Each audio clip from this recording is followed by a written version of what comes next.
Are you ready? The champ is here! If you're some man, give me a hell yeah. What the Rock is cooking. To be the man, you have to be the man! Big Papa Pump, it's your hookup. Flawless. Holler, MDMA. Rest in peace. Raw is Jericho. What you gonna do when Hulkamania destroys you? I am the best there is, the best there was, and the best there ever will be. What? Yes! Yes! Woo! Yes! Woo! What? Yes! Woo, woo, woo! Woo! What? For the benefit of those with flash photography. Would you please shut the hell up if you're not down? Eh bien bonjour à tous et à toutes et bienvenue dans Rob Break. Alors Rob Break est un tout nouveau podcast dédié au catch évidemment, vous l'avez compris. Et avec moi, aujourd'hui pour ce premier épisode test évidemment, veuillez accueillir Kevin. Ben, salut tout le monde, salut Vincent. Alors j'espère que tu vas bien Kevin, que tu es en pleine forme et motivé. Ah ben carrément motivé pour porter le nouveau projet Rob Break aussi loin qu'on pourra. Ne t'inquiète pas, ça va aller très loin. Alors, vu que tout le monde est prêt ici, j'espère que vous aussi vous êtes prêts. Et on commence tout de suite avec le premier sujet.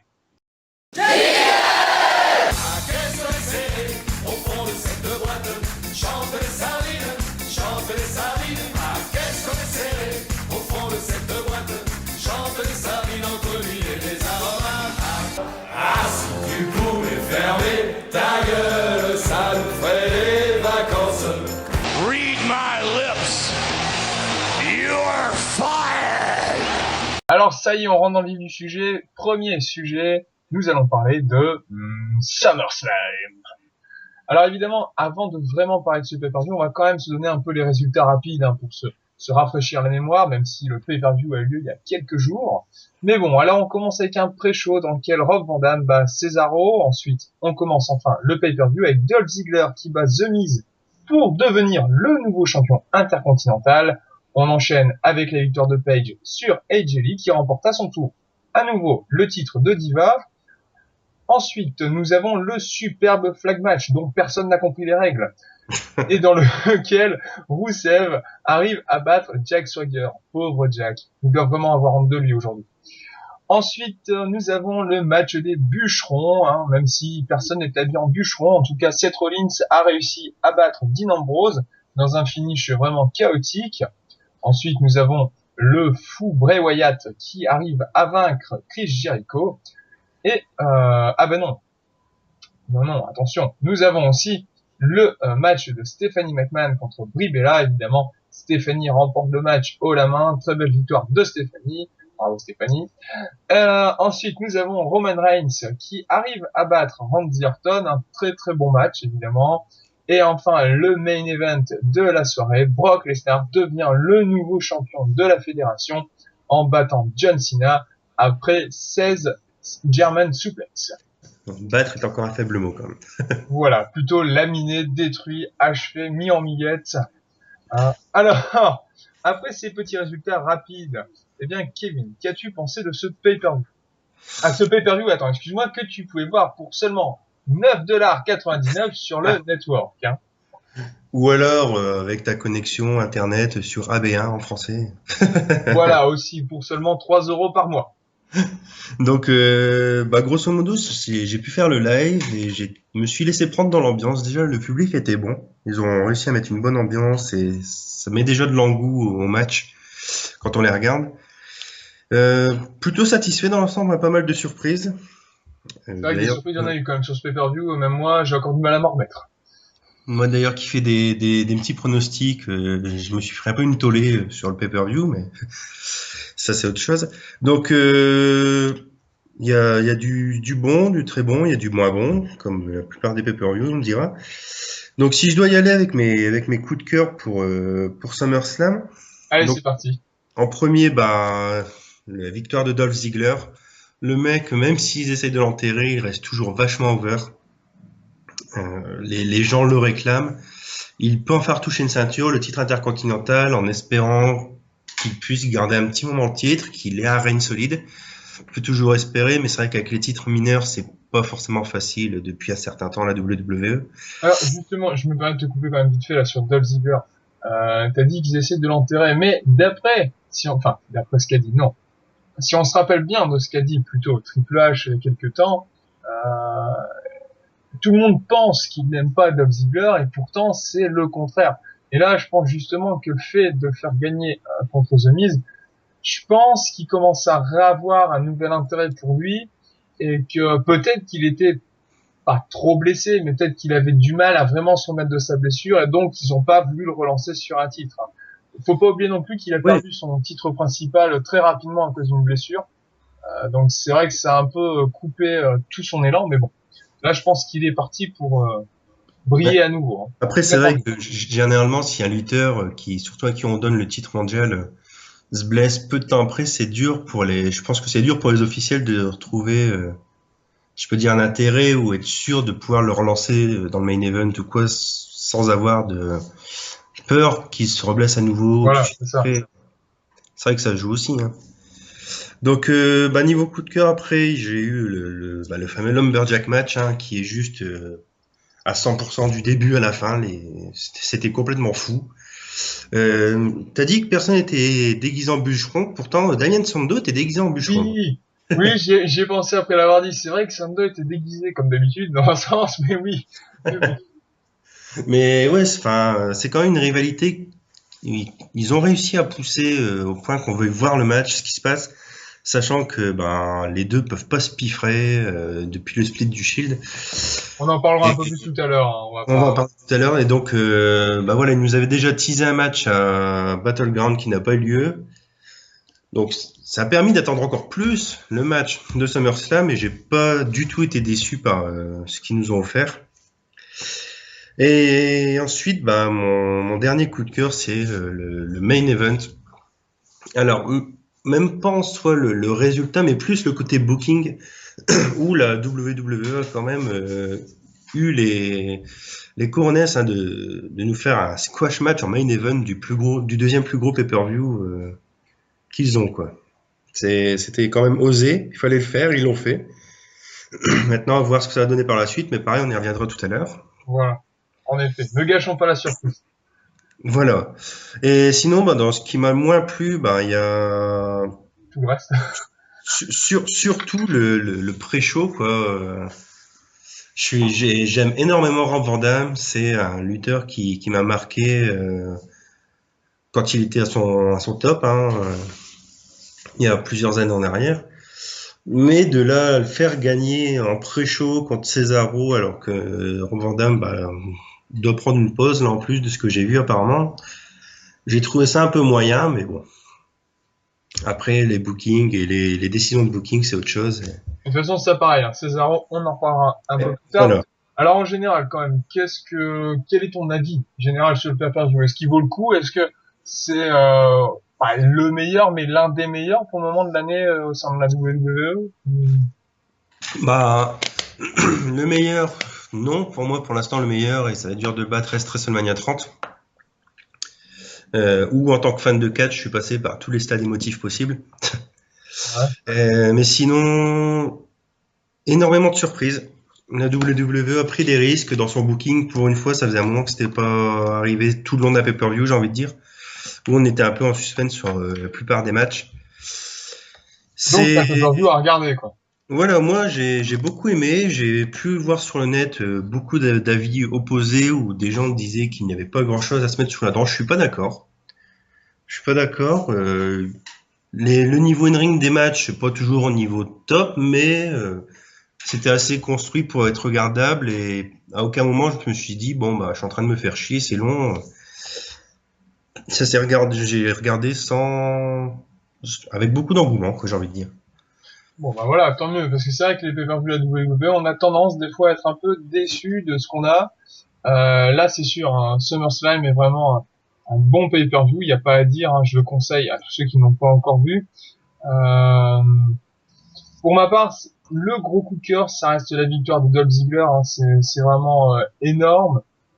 Par contre, ça me fait surtout me demander The Miz, The Miz quoi. Hein. Qu'est-ce qu'ils veulent en faire, parce que c'est le mec qui n'a plus de personnalité depuis qu'il a gagné le titre, enfin depuis qu'il a perdu son titre majeur. Hein. Après, ils ont essayé de le reconstruire, impossible de le faire reprendre.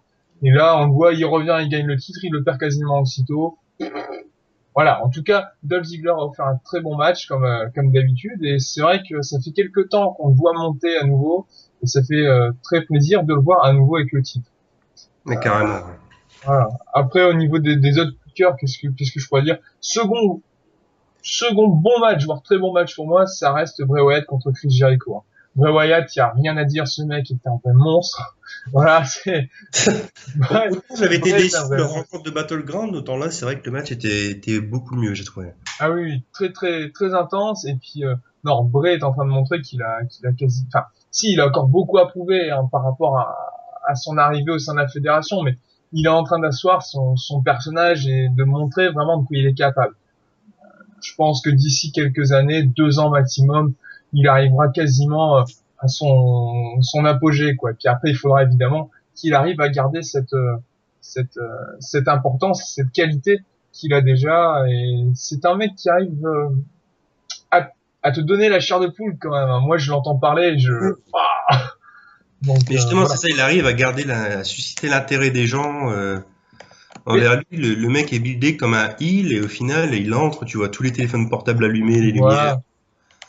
Mais c'est un peu l'un des rares personnages actuellement à la fédération qui a une gimmick différente, c'est-à-dire qu'il a un monde à lui. Voilà, Bray Wyatt ne vit pas dans le monde des superstars habituels. Il a un monde parallèle, et justement, ça donne de l'importance, ça donne du fond à tous ces matchs. Et voilà, les feuds sont du coup construites différemment, avec plus de profondeur. Et c'est toujours agréable, évidemment, de voir ça. Donc Bray Wyatt, encore une fois, un très bon match, bravo. Et puis dernier gros coup de cœur, évidemment, Roman Reigns, Randy Orton. Le match en lui-même n'était pas exceptionnel, hein, y a pas à dire. Hein. Mais je vais mettre un gros pouce vert à Randy Orton, qui a réussi à faire des contres extraordinaires durant tout le match. Ah, mais le RKO, là, en mid-air, pour contrer le Superman Punch, il était juste magnifique. Hein. Ah non, mais alors là, j'ai vu ça, j'ai dit, oh putain, ah que c'est beau. Et pourtant, je suis pas du genre à courir après Randy Orton, mais alors là, il faut pas se mentir. Randy Orton a quand même fait, en effet, de très beaux contres. Et justement, ça a permis à Reigns d'aller encore plus loin, c'est-à-dire que on voit que Orton a beau placer plusieurs finishes en contrant Reigns se relève toujours. Reigns place un finish sur Orton ne se lève pas. Et là, du coup, tu comprends, tu sais que Reigns est plus fort que Orton, et que Orton, ben ça y est, il pourra pas le battre. C'est pas possible qu'il arrive à battre Reigns, sachant que voilà, il peut lui faire 2-3 finishes. Reigns, il va se relever tout le temps, alors que lui, il se relèvera pas d'un spear. Ouais, voilà. Non, très très bon match, et bravo. On en parlera encore un peu tout à l'heure, mais voilà. Sinon, coup de gueule, hein, le seul gros coup de gueule que j'ai à donner, c'est évidemment Brock Lesnar. Je ne change pas mes habitudes, je n'apprécie pas le Brock Lesnar version 2014. Enfin, ça, je regarde pas du catch pour voir un mec faire de l'UFC. Voilà. Lesnar, alors le match en lui-même, c'est vrai qu'il est construit, en effet, il est très bien construit, hein, et ça montre vraiment que Lesnar est un monstre imbattable. Justement, on en parlera aussi tout à l'heure, mais Lesnar actuellement, il y a personne qui peut le battre. Même Mark Henry, même Big Show, je pense qu'il pourrait pas le battre actuellement. Mais voilà, moi je veux pas voir un mec venir sur un ring et dire on a la WWE, je m'en fous, je fais de l'UFC. Voilà. Donc si Lesnar ne sait plus catcher, eh ben qu'il parte. Voilà. Alors, quand il a fait ses débuts, dans les débuts des années 2000, avant qu'il parte donc à l'UFC, je regarde encore des matchs récemment, et là je me dis putain, Lesnar, il y a quand même quelque chose, même si c'est pas non plus un dieu du ring. Je lui reconnais du talent, et je reconnais qu'il sait offrir de très bons matchs. Maintenant, il suffit de revoir ses matchs avec Engel, hein, c'était... Oui, et puis maintenant, compare ces matchs-là de l'époque à ce qu'il fait maintenant, franchement. Ah bah déjà, rien que contre Cena, c'est... Donc je sais pas si c'est La limite in-ring de Cena aussi qui fait ça, comparé à CM Punk ou Triple H qu'il y a pu avoir. Mais avec Cena, on est dans le brawling pur et simple. Enfin, comme tu dis, c'est même plus du brawling, ça ressemble plus à du MMA que du catch au Mais final. oui. Mais justement, la question, enfin moi ce que je me pose surtout quand je vois les matchs de Brock Lesnar contre Cena, enfin c'était logique que Lesnar gagne ici à SummerSlam parce que sinon ses victoires contre Undertaker n'avaient aucune valeur et ça aurait été vraiment du grand n'importe quoi justement d'avoir fait gagner contre Undertaker. Voilà. Mais il faut pas oublier quand même que Lesnar a perdu contre Cena dans un match, dans un X-One Rules. Donc ça veut dire qu'entre ce match-là et aujourd'hui, il a pris quoi Lesnar? Il s'est dopé? Comment ça se fait que maintenant il arrive à battre Cena d'un coup, alors qu'il n'arrive pas à le battre quand on lui donne la possibilité d'utiliser toutes les armes qu'il veut? C'est vrai que c'est un peu ce que je me demandais aussi. Il est revenu là en 2012, il a son match contre Cena. Bon, c'était un peu dans la même logique. Elle était ultra dominateur dans ce match, moins que là. Mais il a été vachement dominateur. Au final, bon, il a perdu un peu sur un coup de chaîne et un voilà. attitude adjustment sur un escalier, mais Mais justement, c'est là qu'on se dit putain, comment il peut, comment, voilà, comment. ouais. Donc bon. Mais c'est un possible booking. Foireux, c'est peut-être pas le mot, mais c'est le seul qui me vient à l'esprit de Cena où Cena peut se faire dominer le long d'un match, revenir, sortir 3 prises et remporter le match. Ouais. Un peu la façon Cena win lol quoi. Ouais, c'est sûr. Bon, en tout cas, on en termine là avec SummerSlam. On reviendra plus tard sur certains sujets. On va quand même continuer ici avec à parler de SummerSlam en parlant de certains matchs. Vous allez voir. Donc, eh bien, on ne vous fait plus attendre. On va partir tout de suite sur le sujet numéro 2.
Eh bien, nous revoici pour ce second sujet. Alors, on va continuer donc dans SummerSlam, sur notre lancée, et on va parler à présent d'un de tes coups de gueule, Kevin. On va parler de Cesaro. Alors Cesaro a perdu contre Rob Van Dam en pré-show, et la question qu'on pourrait se poser aussi, et je te laisserai évidemment nous expliquer plus concrètement, ta déception, mais on peut aussi se poser la question, est-ce que pour gagner, eh bien, les Paul Heyman Guys ont besoin de Paul Heyman à leur côté? On l'a vu avec Curtis Axel, il a gagné le titre quand il était avec Heyman. Heyman est parti.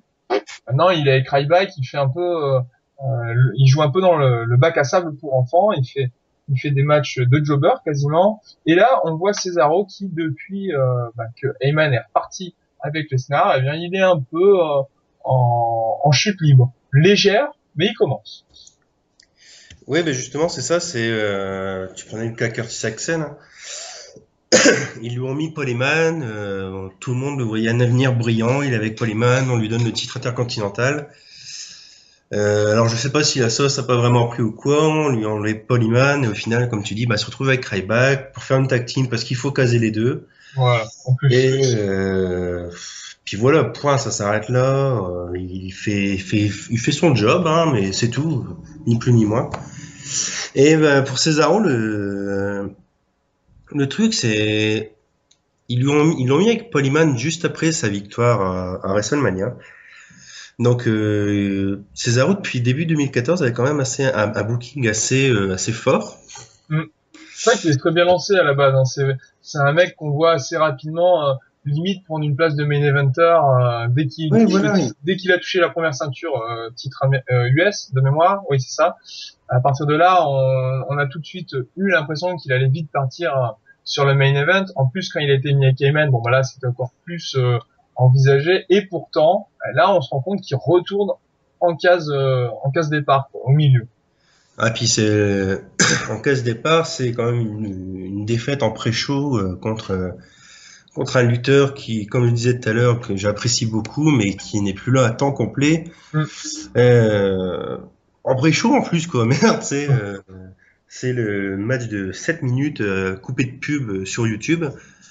Et il lui donne une défaite alors que 2-3 pay-per-view de ça, il était vachement over. C'était le Swiss Superman, je sais plus comment, c'était comme ça qu'ils avaient surnommé, mais... Alors, justement, est-ce que si c'est pas parce que, par exemple, il n'aurait plus d'idées pour lui? Est-ce qu'ils ne savent peut-être pas quoi en faire? Donc, du coup, ils se disent, on va le garder, on va le mettre en pay-per-view, on va lui donner quelques victoires, quelques défaites, mais on va pas vraiment s'avarrer dessus parce qu'on sait pas quoi en faire. Je sais pas, parce que déjà, son association avec Paul Heyman, c'est pas passé grand-chose, hein. Pour moi, je trouve qu'il avait pas besoin de Paul Heyman à la base, Cesaro. Il arrivait à devenir over par lui-même. Certes, il était dans les Real Americans avec Swagger, mais c'était quand même le plus over des deux. Suffit de voir quand il a fait son pseudo face turn à WrestleMania sur Swagger. Et derrière ça, on se dit voilà, déjà là ils avaient amorcé un face turn et ils l'ont coupé direct derrière avec Heyman. Pourquoi? Déjà là. C'est vrai que quand même on peut dire que du coup ça le met encore plus en avant. C'est-à-dire que s'il est repéré par Paul Heyman, ça veut dire que c'est un mec qui a de l'avenir. Ouais, mais le souci c'est que ils ont fait revenir Lesnar et comme je pense qu'ils ne veulent pas que Heyman gère les deux à la fois, on enlève Heyman de Cesaro et après Cesaro advienne que pourra, on verra bien plus tard ce qu'on pourra en faire.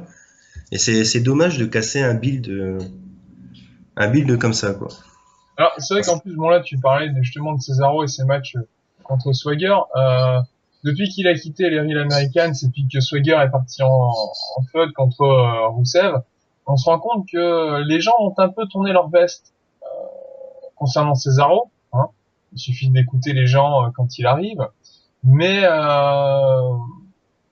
actuellement, ils sont un peu perdus, justement, je pense, avec Cesaro, même les fans, hein, parce que si tu restes dans la gimmick de Swagger, parce que Cesaro a fait beaucoup de matchs contre Swagger récemment, il en a fait 3.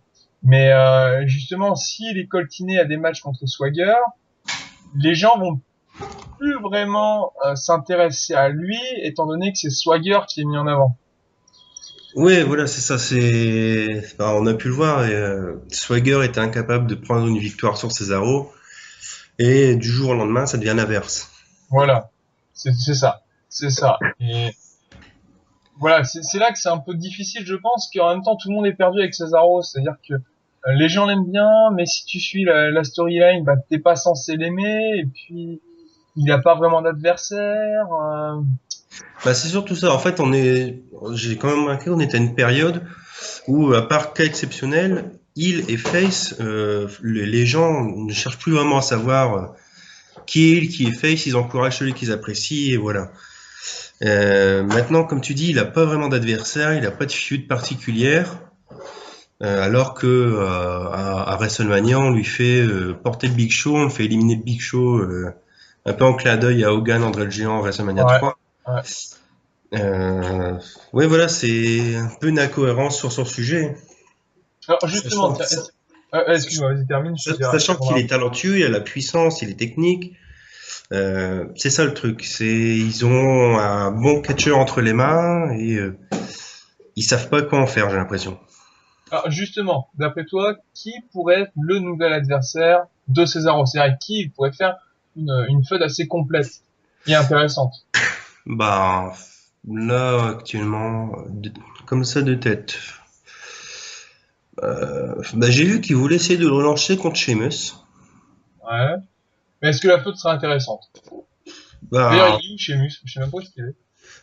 bah, Sheamus, il vient faire des coucous de temps en temps, faire voir qu'il est champion US Et il repart. et voilà.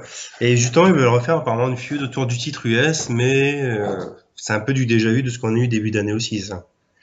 Ouais, mais bon, après, si lui redonne le titre et que de là, ils arrivent à propulser quelque chose, parce qu'en leur donnant le titre, ça permettra quand même de le réutiliser, parce que Sheamus, il a le titre. C'est vrai qu'on voit quasiment pas. Je l'avais même oublié, voilà, Sheamus. Ouais. Mais est-ce que Cesaro, du coup, aurait cette chance de pouvoir revenir sur le devant de la scène avec le titre, comme Ziggler risque de le faire avec le titre intercontinental? Mais c'est pareil, une fois qu'il aura battu Sheamus, et comme Ziggler aura bien fini avec The Miz, ils vont affronter qui, ces deux-là?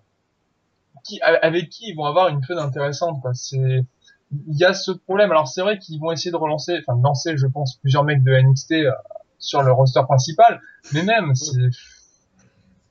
Bah, déjà, pour moi, le titre US a quand même vachement. Enfin, ça fait déjà très longtemps qu'il a perdu en importance.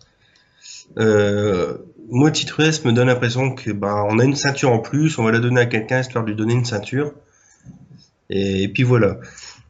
Pourquoi pas lancer Cesaro quand Ziggler aura fini avec le Miz contre Ziggler? c'est vrai. Par Et en exemple, plus, ce pour le serait titre plus logique par intercontinental. rapport au personnage de Cesaro. En plus, ça permettrait, je suis sûr que les deux vont nous livrer de très bons matchs. Mhm.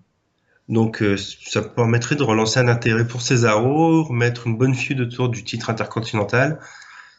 C'est vrai que ça pourrait être tout bénef au final, hein, mais bon, de là à ce qu'ils le fassent, il y a un fossé entre ce qu'on veut et ce qu'ils font, donc c'est un peu délicat.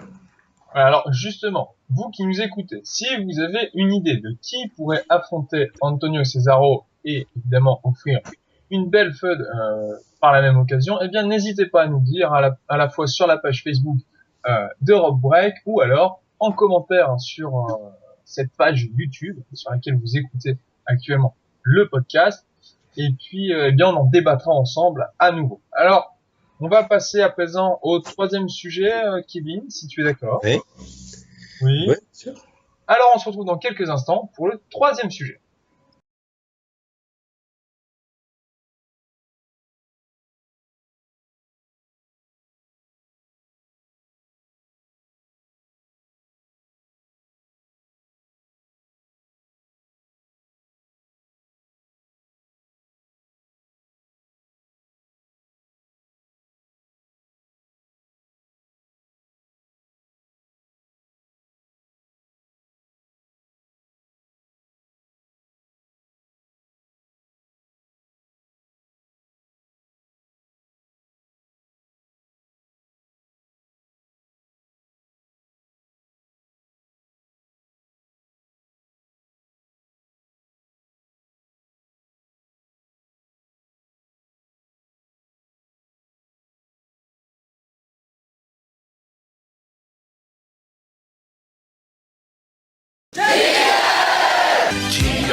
Eh bien, ça y est, nous sommes dans le troisième et dernier sujet de ce premier épisode de Rob Break. Alors, j'espère évidemment que pour le moment, tout vous plaît.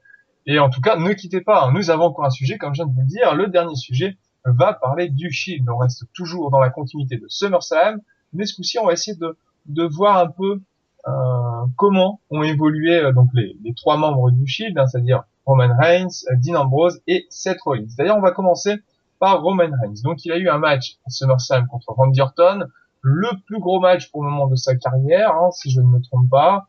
Non, c'est ça. C'est ça. Alors, Kevin, tiens, qu'est-ce que toi t'inspire Roman Reigns à la fois par ce match et puis comment tu vois son futur?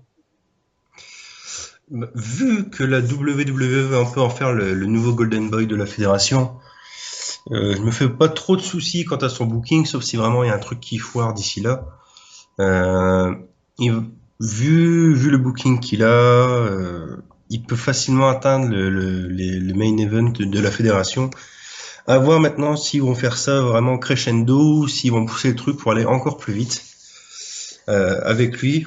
Je suis pas fan de la méthode rapide personnellement. Après, c'est un risque à prendre, hein, ça passe ou ça casse. Là, ils l'ont fait à l'époque avec Lesnar, c'est passé. Enfin, c'est vraiment à voir maintenant son match à SummerSlam. Comme sur la plupart de ces matchs, Roman Reigns, on voit qu'il suscite l'intérêt des dirigeants, hein, de par déjà son moveset. Je vais prendre la comparaison avec John Cena, mais en plus positif. C'est-à-dire que Reigns, quand on regarde, il a pas un moveset trop étoffé. Concrètement, il a quoi? Il a son coup d'incordannage lorsqu'il saute, son Superman Punch, son dropkick à l'extérieur, le Samoan Drop et le Spear, plus ou moins. Ouais. Ça reste déjà quand même des moves plus intéressants que ceux de Cena. C'est pour ça que je dis que c'est positif de mon côté. Mais voilà, est-ce que sur la durée, ça va pas justement faire effet Cena où les gens vont se désintéresser de Reigns à force de voir la même chose? Donc il a sa dégaine, il est là, c'est un peu le mec cool, tu vois, qui est prêt à te foutre sur la gueule. Si tu veux te foutre sur la gueule avec lui, y a pas de souci. À voir sur. Est-ce que justement Reigns, bon là, on voit quand même depuis un moment, donc il commence à être touché tout doucement. Ça s'installe bien, pardon. Ça devrait se concrétiser aux environs de WrestleMania, a priori. Alors, c'est vrai qu'il a enfin non, il est pas limité. Je voulais justement dire que comparé à Cena, il est moins limité que Cena, ce qui veut dire que par rapport à son gabarit, il a la possibilité donc d'encore étoffer sa panoplie de prises, hein. Ah ouais. Donc il peut vraiment, je pense, s'adapter à tout. Quoique j'ai un peu de mal à le voir travailler sur la soumission, tout ça, mais je pense qu'il peut nous faire quelques trucs sympathiques. Le hic, c'est que sur sa construction, bon bah là, on en revient au même, un peu de ce qu'on disait avant, bon, c'était sur Cesaro et tout, mais c'est un peu le même truc, c'est que là, il a quasiment fini sa feud avec Orton. Qu'est-ce qui va se passer pour lui?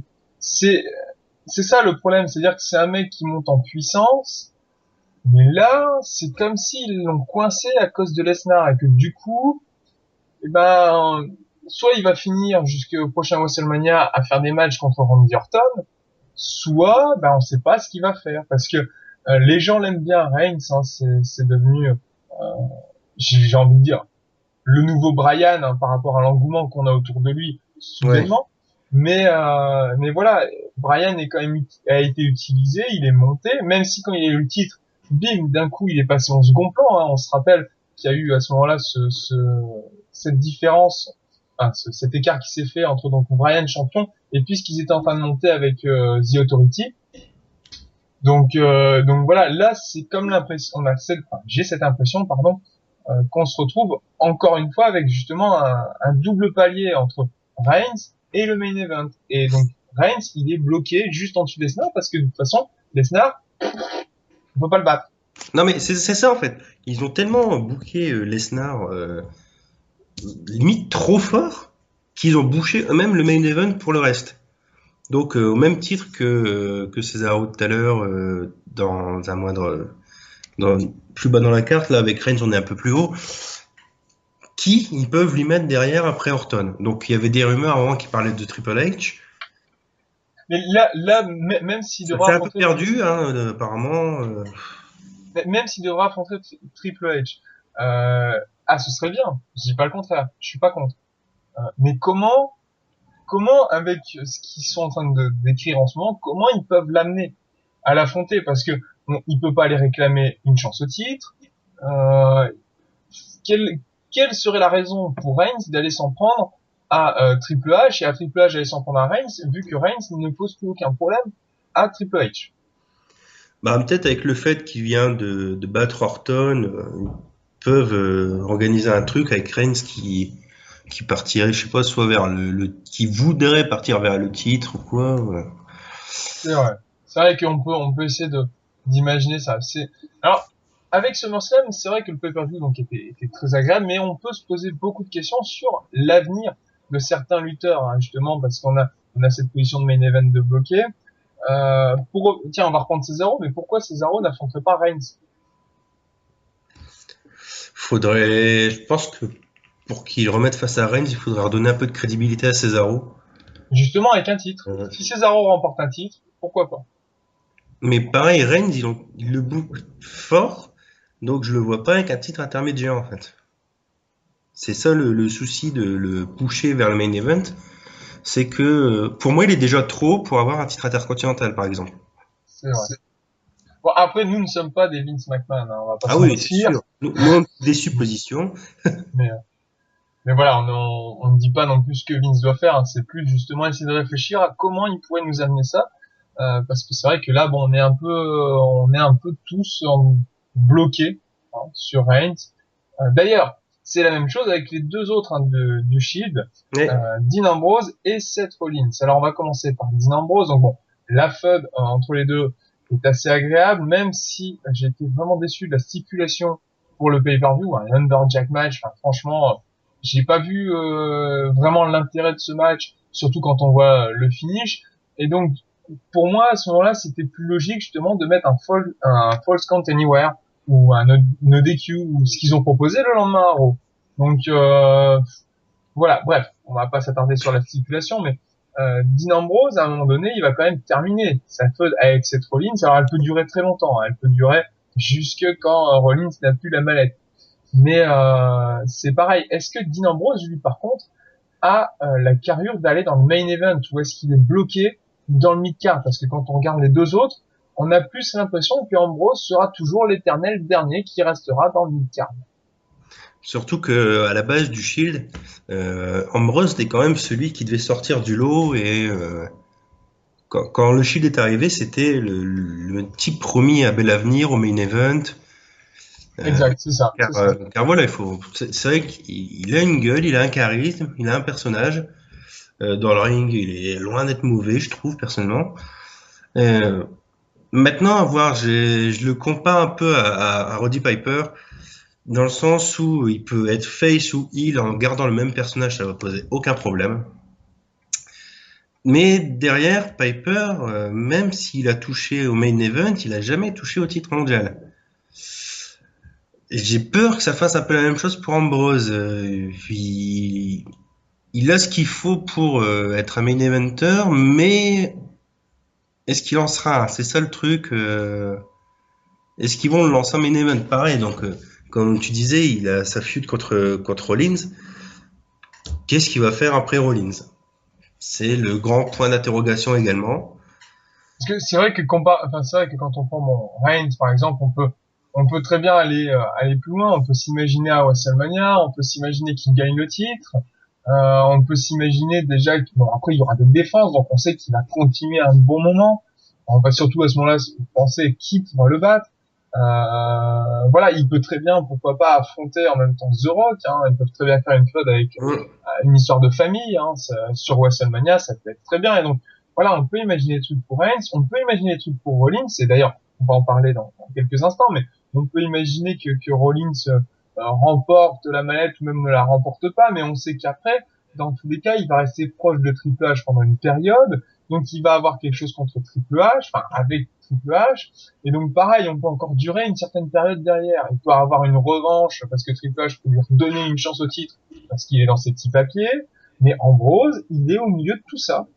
Et Ambrose, on sait pas où le mettre parce qu'Ambrose, c'est un électron libre. Il va partout. Ouais, voilà, Là, en ce moment, il se met avec Rollins, mais après, Mais c'est ça en fait, un de ses avantages, c'est qu'ils vont pouvoir le caser un peu n'importe où. c'est pareil, faudra quand même qu'il y ait un peu de fond, parce que c'est bien beau de le mettre n'importe où, mais si demain tu mets Dean Ambrose contre Kofi Kingston, voilà. Tu vois, il y aura pas vraiment d'intérêt. Il faut quand même que celui qui est en face soit un personnage compatible avec.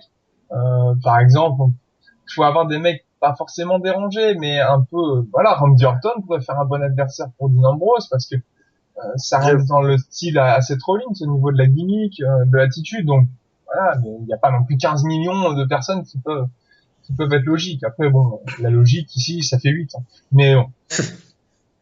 C'est vrai que Ambrose, bah en même temps, c'est vrai que SummerSlam a un peu semé le doute dans beaucoup de choses du coup. Surtout sur les avenirs. Hein, les avenirs Ouais, après, voilà, en fait, c'est ce qu'on nous disait avec Lesnar, ils ont un peu fermé bloqué. énormément de choses, de possibilités. Enfin, quand je dis fermé, c'est du moins pour nous dans le niveau supposition. Ils ont fermé beaucoup de portes et on se retrouve un peu dans le flou pour la plupart de l'upcard en fait.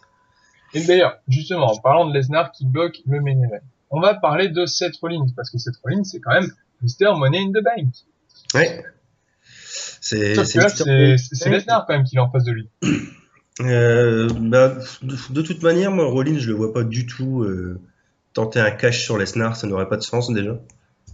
Une, sachant qu'ils sont plus ou moins, entre guillemets, dans l'autorité tous les deux. Sachant que l'un c'est le plan B, l'autre c'est le plan C. Je vois plus Rollins tenter des cash après WrestleMania déjà. Avant, ça sert à rien, c'est totalement bouché. Mais c'est pareil, parce que tout dépendra du résultat de WrestleMania. Hein. Qu'est-ce qui va se passer si à WrestleMania c'est toujours Lesnar? Ah bah ouais. Mais bon, de toute façon, il faut pas oublier que maintenant il y a cette possibilité de perdre avec la mallette. C'est-à-dire qu'on peut cacher et perdre. Maintenant, ce qui peut aussi être sympathique, c'est que au prochain pay-per-view Money in the Bank, Seth Rollins garde sa mallette, hein, vu que ça se termine, il pourra plus l'utiliser après le pay-per-view. Il peut très bien être mis dans un match pour le Money in the Bank et en regagner une. Et le soir même, il peut toujours, par exemple, si c'est plus Lesnar ou si c'est même encore Lesnar, il peut se tenter. De toute façon, il pourra plus l'utiliser après, mais en gros, il aurait une double chance. Ce serait le premier homme à gagner 2 Money in the Bank en étant Money in the Bank de l'année précédente. Ça pourrait être sympathique comme scénario. C'est vrai que ça pourrait être sympa maintenant à se dire est-ce que eux vont vraiment le faire, j'ai des doutes. Bah, c'est que le temps en effet que Lesnar possède le titre, il y a que ça. Hein. Il y a que ça comme solution. Ou alors il faut qu'il relance le titre à SmackDown. Moi, je le vois plus dans le sens où Lesnar va être dominateur jusqu'à WrestleMania. De toute façon, si on prend le loin, et par rapport aux rumeurs qu'on peut lire, ça reste que des rumeurs, bien sûr, sur Internet, Évidemment. de match. Mais d'après ce qu'on peut lire, concrètement, ça va soit être Bryan, soit Reigns, soit Rock. À partir de là, il faut se dire que, vu que Lesnar a quand même un emploi du temps ultra léger, déjà le mettre champion, c'est peut-être pas le meilleur des idées, mais en même temps, il va falloir jongler avec ça. Je le vois pas être champion plus loin que WrestleMania. À WrestleMania, si c'est Bryan ou Reigns en face, concrétiser quelque chose, sachant que Bryan a déjà eu sa chance. Donc à la limite, pourquoi pas faire gagner Reigns, et puis après, derrière, je sais pas moi, 2-3 mois après, que Rollins encaisse sur Reigns et entame une rivalité entre deux. Hein. C'est vrai que ça pourrait être bien, et pourquoi pas, là, voilà, on peut faire une intervention de Dean Ambrose, ce qui fait que on se retrouve avec un triple threat par la suite entre les trois. C'est vrai que ça pourrait être sympa à voir aussi, ça. Voilà. Et bien, nous verrons tout ça, évidemment, avec le temps. Alors, n'hésitez pas, hein, vous aussi, encore une fois, si vous avez des idées et que vous avez envie de réagir, réagissez à la fois sur la page Facebook de Rob Break ou, eh bien, à la suite, hein, toujours sur cette page YouTube. Alors, c'est la fin, évidemment, de ce premier épisode test. Hein. J'espère que ça vous a plu. En tout cas, nous, ça nous a fait plaisir d'être à nouveau autour d'un micro. Merci à Kevin. Mais de rien, merci à toi. Ben de rien, ça fait plaisir hein, d'avoir des gens avec soi. Ça c'est un peu nul, faudra que je le coupe. Eh bien, il n'y a pas de quoi, Kevin. Alors, avant quand même de terminer, de laisser tout le monde, eh bien, je vais vous rappeler donc la page Facebook du podcast. Hein, donc, c'est www.facebook.com/tout attaché rope break catch. Vous tapez entrée et il vous restera plus qu'à liker la page. Alors aussi, petite annonce hein, quand même, si vous suivez l'actualité du catch en France, eh bien, vous le savez à présent, la fédération West Catch en Bretagne a annoncé que Paul London et Brian Kendrick allaient faire un petit passage chez eux, donc chez nous en France, le 8 novembre prochain. Et puis aussi, pour la petite info, sachez que la team Tridley, parce que Bully Ray a quitté la TNA, eh bien, ils vont faire leur première apparition dans un show indépendant en Angleterre. Ça se passera en octobre à la Preston City Wrestling. Alors évidemment, si là aussi vous avez... Ah non, excusez-moi, c'est en septembre. Je parle trop vite. Donc ce sera en septembre, et si vous avez la chance d'aller soit à la Preston City Wrestling ou à la ou chez West Catch, eh bien n'hésitez pas à nous donner par la suite vos ressentis, hein, dites-nous ce que vous avez pensé des shows. Alors, on se retrouve très bientôt, je ne sais pas quand, parce que pour le moment, nous sommes en pleine préparation de la suite du podcast. En tout cas, n'hésitez pas, vous, à nous dire si vous préférez avoir un show mensuel ou hebdomadaire ou toutes les 2 semaines, hein, comme vous voulez. Donc, n'hésitez pas à le préciser à la suite de ce podcast. En tout cas, encore une fois, merci à Kevin et merci à vous. On se retrouve donc très bientôt et d'ici là, portez-vous bien. Ciao! Salut! Kevin. Alors, avant quand même de terminer, de laisser tout le monde, eh bien, je vais vous rappeler donc la page Facebook du podcast. Hein, donc, c'est www.facebook.com/tout attaché rope break catch. Vous tapez entrée et il vous restera plus qu'à liker la page. Alors aussi, petite annonce hein, quand même, si vous suivez l'actualité du catch en France, eh bien, vous le savez à présent, la fédération West Catch en Bretagne a annoncé que Paul London et Brian Kendrick allaient faire un petit passage chez eux, donc chez nous en France, le 8 novembre prochain. Et puis aussi, pour la petite info, sachez que la team Tridley, parce que Bully Ray a quitté la TNA, eh bien, ils vont faire leur première apparition dans un show indépendant en Angleterre. Ça se passera en octobre à la Preston City Wrestling. Alors évidemment, si là aussi vous avez... Ah non, excusez-moi, c'est en septembre. Je parle trop vite. Donc ce sera en septembre, et si vous avez la chance d'aller soit à la Preston City Wrestling ou à la ou chez West Catch, eh bien, n'hésitez pas à nous donner par la suite vos ressentis, hein, dites-nous ce que vous avez pensé des shows. Alors, on se retrouve très bientôt, je ne sais pas quand, parce que pour le moment, nous sommes en pleine préparation de la suite du podcast.